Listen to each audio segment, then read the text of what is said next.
O cafezinho é extraído das lives do Blabologia que acontecem todas as quintas-feiras às 8 horas da noite.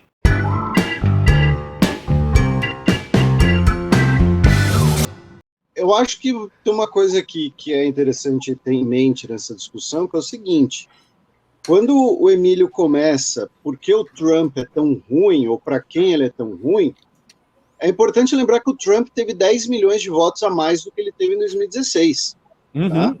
O Trump é a segunda pessoa mais votada da história dos Estados Unidos, perdeu apenas para o Joe Biden, justamente. Não é que ele manteve o eleitorado dele, ele conseguiu cativar mais pessoas. Então, é uma pergunta bastante escorregadia, digamos assim, porque não é apenas que ele manteve um eleitorado tradicional republicano, né, o eleitorado rural. Você vê nos mapas eleitorais dos estados uma clara clivagem entre as grandes cidades e a zona rural. A zona rural votou em maioria no Trump, grandes cidades votaram em maioria no Biden. Mas, para o cara ter 10 milhões de votos a mais, alguma coisa tem que ter, alguma explicação tem que ter. Né? Não, indo além das clivagens tradicionais, ou do fato de você ter ali uns 20, 25% de trumpistas mais radicais, mais fanáticos, que são os que alegam que teve fraude, né? Agora eu não me lembro quem fez a pesquisa, né? Eu juro que não tirei o número da minha cabeça, mas cerca de 80% dos cidadãos dos Estados Unidos acreditam que o Joe Biden venceu as eleições. 20% diz que o Trump venceu as eleições, que elas foram fraudadas. Ou seja, vamos considerar aí que tem 25% de trumpistas mais fanáticos, mais incisivos. Mas você ainda tem uma multidão de gente que votou no Trump que não é desse perfil. O cara que ou votaria no Marco Rubio, o cara que votaria no Jeb Bush, ou o cara que não votaria, mas quis votar no Trump. E aí entra outra coisa interessante.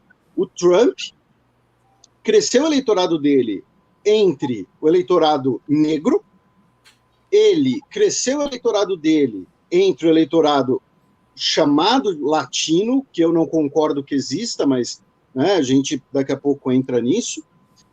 Então, assim, quando a gente olha e fala por que o Trump é tão ruim, para algumas pessoas ele foi muito bom. E aí a gente começa a responder. Então, assim, para algumas pessoas, e entra muito no que o Caio falou, ele foi um cara que deu voz a pessoas tradicionalmente, digamos assim, sem voz, que é o que nos Estados Unidos chamam de white trash, né? Que é a pessoa branca da zona rural, com pouca escolaridade, normalmente caindo em correntes neopentecostais do cristianismo, que vive numa situação de materialidade não abundante e vive um cenário cotidiano de, como eu posso dizer, de se ver excluído do processo decisório dos rumos do seu próprio país. E aí, dentro dessa categoria, a gente vai ter esses 25% que vão cair no supremacismo branco, que é os caras que vão falar, não, eu estou sendo excluído sendo que eu não devia, porque eu sou branco, esse país foi feito para mim.